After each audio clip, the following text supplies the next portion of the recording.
You've seen the photo, even if you don't know the name. The last American soldier to step on the last plane out of Kabul, August 2021, rifle slung, walking up the ramp of that steep into the dark. That soldier is General Chris Donahue, West Point, former Delta Force commander and also commander of the 82nd Airborne. Of the men most responsible for destruction of ISIS. By any measure, one of the finest combat leaders this country has produced in a generation. This week, they forced him out, cut his command down from 4 stars to 3, and showed him the door. And here's the part I need you to hear, because it's the whole point of today. The people screaming about it are not Democrats. They're not the media. They are Green Berets. They are active duty generals. They are conservatives. A retired Special Forces officer called it, quote, outrageous. A conservative radio host said the disgust with the Defense Secretary now reaches to the chiefs. When the warriors themselves are sounding the alarm about a war on warriors, a free people had better listen. Y'all, let's go, because this one, it is coming straight home, and we know it, and we are now, what are we going to do about it?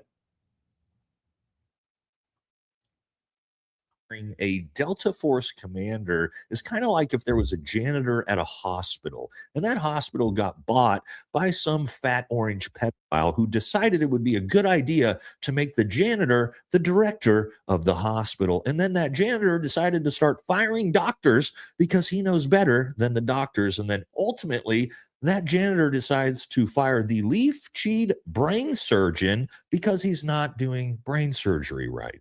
That's kind of like what Pete Hegseth firing a Delta Force commander is. All right, y'all. So that right there is straight from one of the retired Green Berets that we're talking about. And, you know, if that just doesn't say it better than I can, I don't know what would. But welcome to the Hillbilly Think Tank with Spencer Keck. I am the educated hillbilly, and no, that is not an oxymoron. Don't call me a moron. There have been educated, erudite, and emancipated hillbillies in Kentucky ever since my kith and kin came through the Cumberland Gap with Daniel Boone and the Long Hunters on their quest for life, liberty, and the pursuit of happiness. And the only way we can have that, of course, is if you find it right here, because that's where they came to look for it. Now, I'm Spencer Keck, retired Navy doc, combat veteran, public school teacher currently, and also a candidate for magistrate on the Hardin County Fiscal Court District 3. And today we're talking about the something that should worry every American, no matter how you vote. We are talking about what it means when incompetency becomes the norm. This is the purge by the numbers. General Donahue is not a one-off. He's the lightest name on a long list. Since this administration took office, the Defense Secretary, Whiskey Pete Hegseth, has fired or forced out roughly 24 generals and senior commanders. 24. And look at who? General C.Q. Brown, the chairman of the Joint Chiefs of Staff, the highest ranking officer in the entire military. Admiral Lisa Franchetti, the first woman ever to lead the Navy and sit on the Joint Chiefs. Admiral Linda Fagan, the first woman to lead a branch of the armed forces. General Tim Hall, and now Donahue. By the Guardian's count, around 60% of those pushed out have been Black or women. Now think about what that means. These aren't slackers. You don't pin 4 stars on a slacker. These are, by definition, the most experienced, most decorated, most independent leaders in the force. The ones who spent 30, 40 years earning that rank in combat and command. And now they're being swept out the door faster than at any time since 1949. The last time we saw senior military leadership churned like this was the revolt of the admirals, and that was a fight over strategy. This is something else. So, the war on warriors and the loyalty test. Here is the irony, so rich you couldn't write it. The Defense Secretary, before he had his job, wrote a book. You know what it was called? The War on Warriors. He built a whole brand on the idea that he was going to protect the warfighter from the politicians and the bureaucrats. And now the men in uniform, the actual warriors, are telling reporters that he is the war on warriors, that his leadership is driving what one report called an unprecedented and dangerous exodus of talent. Look at what happened at Quantico last fall. He summoned hundreds of generals and admirals from all over the world, pulled them off their posts on about a week's notice to stand in a room and be lectured. And his message, in his own words, was, if what I'm saying makes your heart sink, you should resign. That's not leadership. That's a loyalty test. Stand up on camera and pledge the new line or get out. One Army general put it flat to Washington Times. And folks, the Washington Times is a conservative paper. If he ever had us, he lost us. And this is a man, I'll just say it plainly, whose own resume for the job was hosting a weekend cable show, and who got caught putting sensitive details of a live military operation into a signal group chat that accidentally included a journalist. That's the man now deciding that General Chris Donahue isn't fit to serve. A former TV host grading the warriors. And this is one of the mightiest of warriors to boot. Now, why? This should scare all of us. But here's the pattern that matters more than any one firing. And this is where I want to slow down because it's bigger than politics. The single greatest thing about the American military, the thing that separates us from every junta and every strongman regime in history, is that our military is apolitical. Every soldier, sailor, airman, marine, and guardsman swears an oath.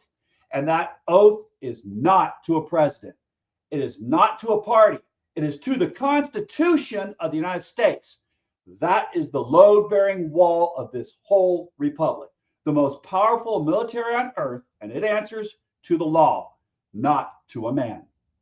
Now ask yourself what a purge like this actually does to that wall.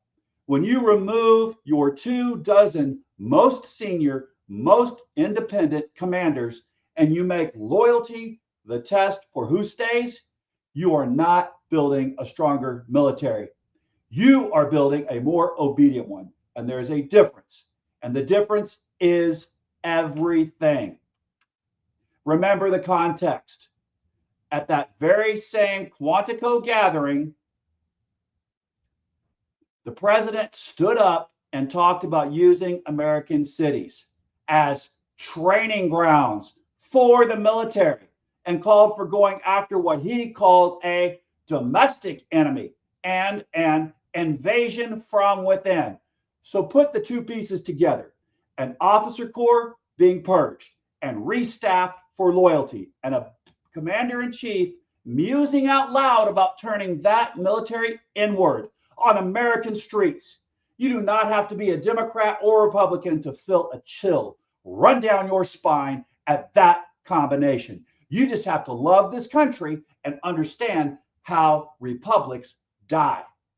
I've said it all series long. The deepest safeguard we have is people in uniform who will follow a lawful order and refuse an unlawful one. A loyalty purge is designed to remove exactly those people. That's the danger. Not that we lose good men like Donahue, though we do. The danger is why we're losing them. The line. This is the honest part. Now, let me be fair, because I always am. The administration has an argument, and you deserve to hear it. Hegseth says he's restoring merit and that he's ending diversity quotas, raising fitness and combat standards, bringing back what he calls the warrior ethos. His spokesman says promotion should be about warfighting, not so-called firsts. And they'll point out that military recruiting has actually gone up on his watch. And it's true that every president gets to pick his commanders. Reshuffling the brass is normal. All fair points, and I won't pretend otherwise. Here's my answer. I'm a combat veteran. I want a lethal, disciplined, high standards military as much as any man alive. That is not the argument. Reshuffling a few commanders is normal. Purging 24 of your best with loyalty tests and resign or else speeches while the warriors themselves and conservative voices recoil, that is not normal, and calling it merit doesn't make it so. Especially not when the man judging the merit of a Delta Force commander as a former cable host with a security leak scandal. Real merit, real standards, and an apolitical officer corps that answers to the Constitution, that is the warrior ethos. Gutting it for loyalty is the thing that's actually a war on warriors. And y'all, let me just remind you, Delta Force is the most elite special forces group there is in the U.S. military. Now, my Navy SEALs brothers might disagree and try to tell me that DevGru is, but you can go back and forth about that. But let's just say Delta Force is the highest of elite. And Donahue was part of Delta Force. He was a commander. He also commanded 82nd Airborne. You don't get any more fit for duty than that. And he was also, as I said a second ago, the last man out of Afghanistan. It was him that ensured that all Americans got out safely, and he made sure he was the last one out after ensuring the safety of everyone else. Americans and at-risk Afghans were unable to evacuate. However, this morning, they still remain committed to getting them out. He's the last U.S. soldier to leave. Major General Chris Donahue, shown in this photo moments before boarding the final cargo plane that would depart Afghanistan. Gunfire erupted in the streets of Kabul in celebration of the U.S. departure. After 20 years of war, the Taliban are back in full control of the country. The final American flight lifted off from Kabul airport just after midnight local time. In the closing hours of the evacuation, military aircraft had to shoot off flares to prevent potential rocket attacks.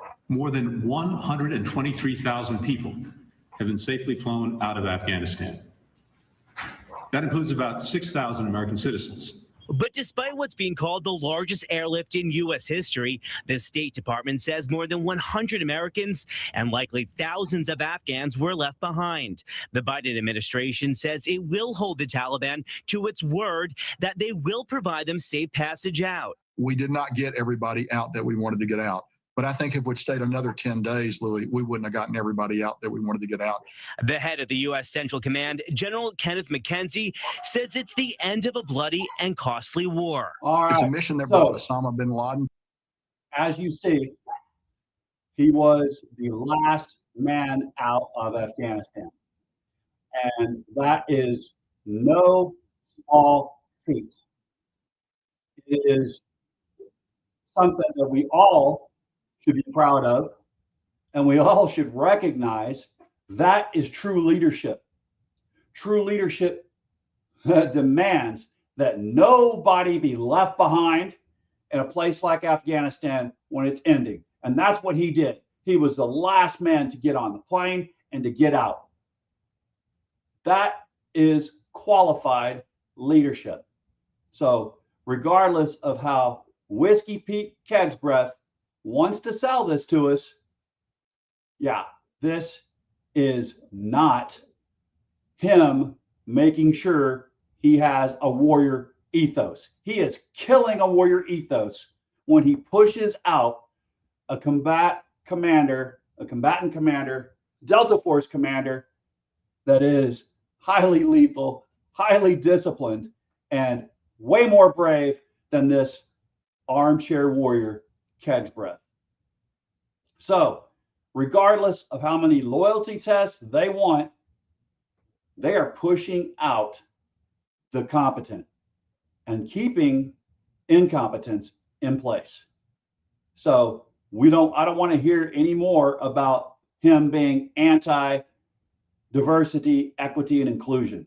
He's anti-competence. He only cares about the officers that will be yes men. And we cannot have that if our constitutional republic is to stand. All right, so let's bring it home to Hardin County, because this is where the rubber meets the road. So bring it home, because we, of all places, understand this here in Hardin County. We are Fort Knox's county. We don't just host the Army, we help make its leaders. This community knows down in its bones what the apolitical military tradition means, because we live next to it. The soldiers at Knox, they don't deserve a party. They don't serve a party. The soldier serves the Constitution and the country, and the soldier trusts that his chain of command does too. That trust is sacred and it is fragile, and once you trade it for personal loyalty, you do not get it back easily. So when I see them purging the Donahues of this world and of this military and installing loyalty where competence used to be, I don't see a Washington personnel story. I see somebody messing with a load-bearing wall in a county that knows exactly how much weight that wall holds. I'm running for magistrate. I can't confirm or fire a single general, but I can be a voice that says out loud and without apology, in this country, the military belongs to the Constitution, not to any one man. And the officer who has the integrity to refuse an unlawful order is not a problem to be purged. He's the whole point. Life, liberty, and the pursuit of happiness rest on that. And I'll defend it from right here in District 3 every single day. And I hope that every one of you will defend it right along with me, because I can't think of anything else more worthy of defending than our life, liberty, and the pursuit of happiness. To me, that's what this is all about and always has been.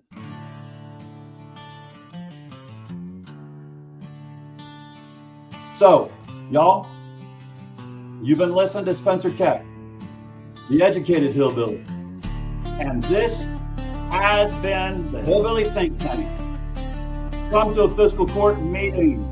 Bring your hardest question. Whether I earn your vote or not, I'll answer it. I'll see you there. Keep thinking deeply. And remember, in Kentucky, united we stand, divided we fall. It isn't just words on a flag. It is the glue that holds us together. Because if we love our neighbors as ourselves and recognize that, yes, we are our brothers and sisters' keepers, then we cannot be divided and we cannot fall. And that's what we are looking for. Y'all, we need to uphold this government of the people, by the people, and for the people. That is what keeps our democracy alive and well. So, y'all, hopefully you're having the end of a great weekend. Bless your corazon. I see we got copycats here. Copycat says competence is the anthem of the dead press and every syphilitic sycophant toady in the regime. I agree. I agree. They only want to, as men under the regime, 2 weeks to have people of honor there. That's right. The axiom that all politics are local politics is worth remembering. Local politicians start polls. State polls influence regional polls, and regional polls influence federal level polls. All right, I agree, Tom. Tom also says, sadly, the federal politicians haven't listened. No, they haven't, but we are looking at the beginning of the end of this craziness. We know that right now, the missiles are going back and forth from Iran to other countries, to other ships. We're firing missiles, they're firing missiles. It's getting hot again. We need real leaders who will stand up and make sure that this does not get out of hand. And purging these leaders at this time, this is one of the most dangerous things I've seen in a long, long time. All right, y'all. Hopefully, we'll come to our senses. Like I said, remember everyone deployed and bless your corazon. Hopefully you guys are staying safe from all the floods.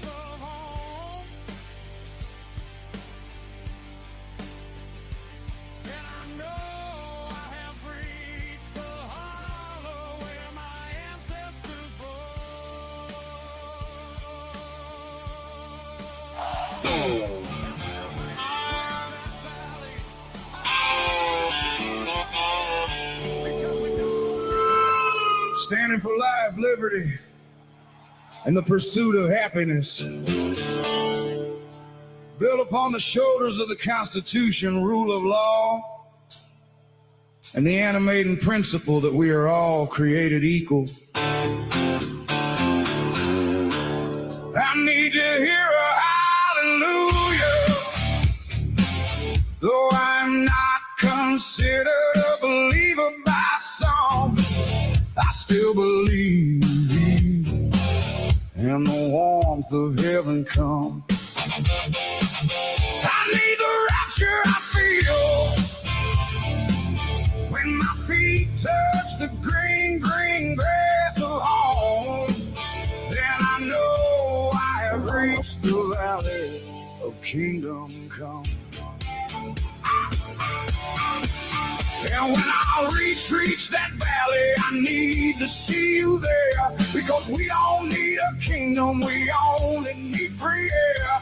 We don't seek a king, we seek the brotherhood of man. And we won't fight for bondage, as we need no king or woman. We will stand undivided, because we will raise the fallen.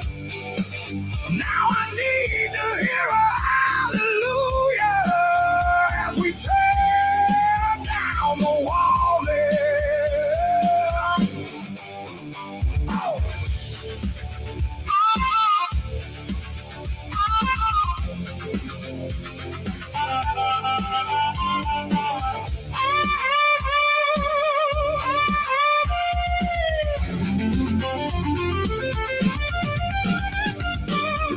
lies between heaven and earth.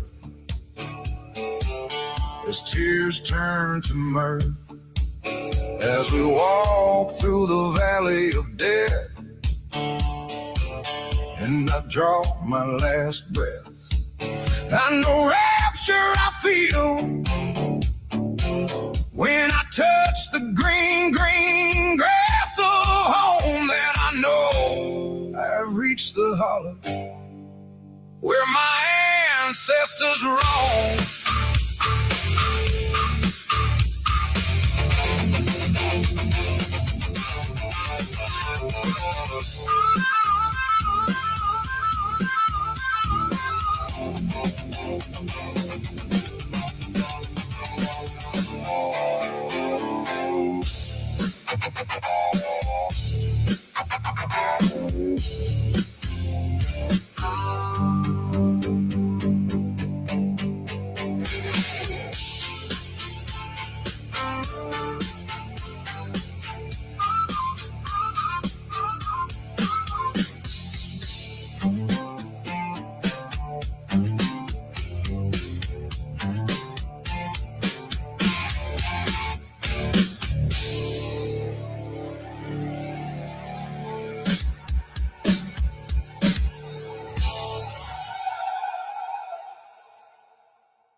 I don't like a dictator. I'm not a dictator.